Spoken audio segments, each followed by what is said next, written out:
Back to Midges Coliseum in Greenville. 75-58 the final. ECU over the Hampton Pirates.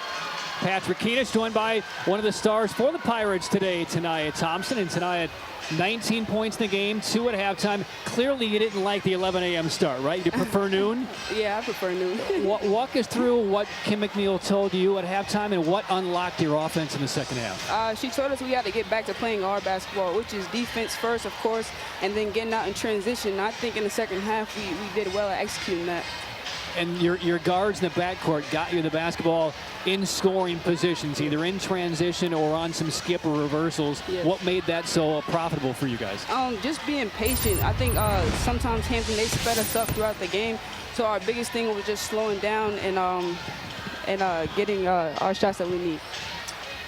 2 straight wins now for the ECU Pirates. How has the tenor of the team, as you guys begin to transition into kind of finding that identity, how much has this week helped you figure that out?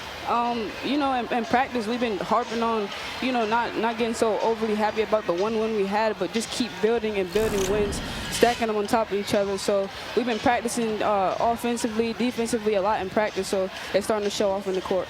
And it's fun to show off when your dad and brother are in attendance, right? Yeah, definitely. When was the last time they saw you play in person? I think the last tournament game this year, early this year, so March. So. Right, well, you did them proud. Congratulations on the win tonight, and good luck against Wake Forest on Sunday. Thank you.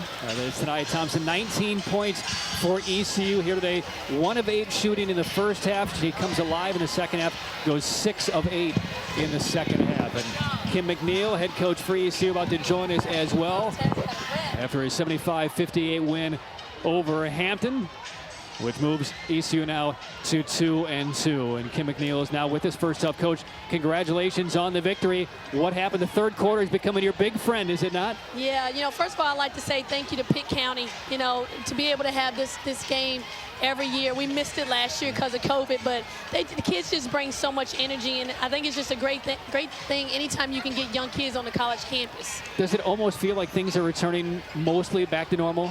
Yeah, a little bit. You know, I think that people are just kind of trying to learn how to live with it, you know, but still being careful.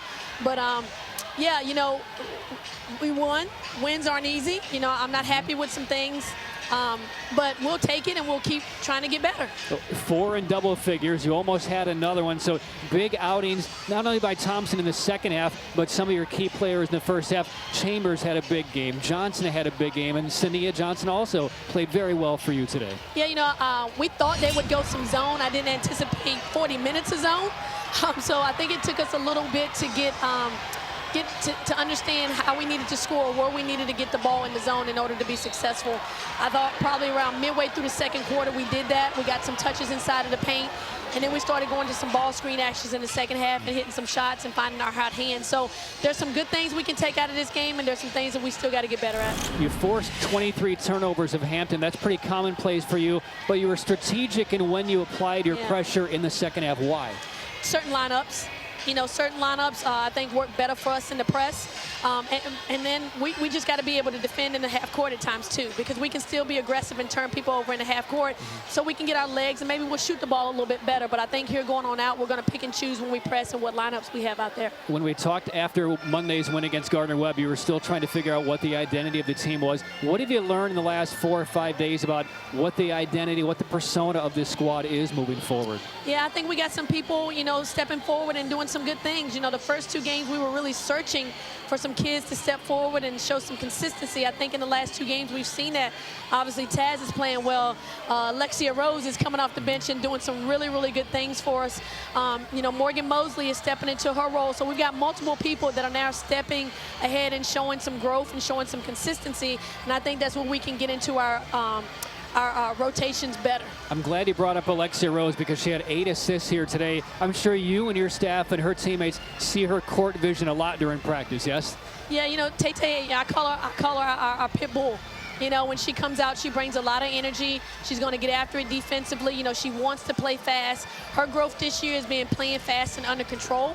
And I feel like these last 2 games, she's done a good job of doing that. All right, then lastly, Coach, you move away from Minges Coliseum Sunday. You go out to Winston-Salem and take on a much improved team in the ACC and Jen Hoover's Wake Forest Demon Deacons. Is that the next big opportunity for your squad? the next game is always the biggest game, you know, the next big opportunity. You know, I said in the locker room, you know, for us, it's not about the scoreboard, it's about doing the little things. If we do the little things that we focus on, the scoreboard will take care of itself. You know, so we got a couple of days to get ready for a really good ACC team, and you know, hopefully we can go down there and get a win. All right, best of luck and happy holidays to you and the family. Thanks. Thank you, you guys as well. All right, once again, the final score today, ECU over Hampton, 75-58. Thanks to Tanaya Thompson, thanks to Kim McNeil, and thanks to Brittany Hoyt for bringing this broadcast to us today. Again, ECU moves to 2-2, 17-point win over Hampton. Enjoy your weekend and happy Thanksgiving next week. ECU back to 2-2, 75-58 over Hampton. Good night from Greenville.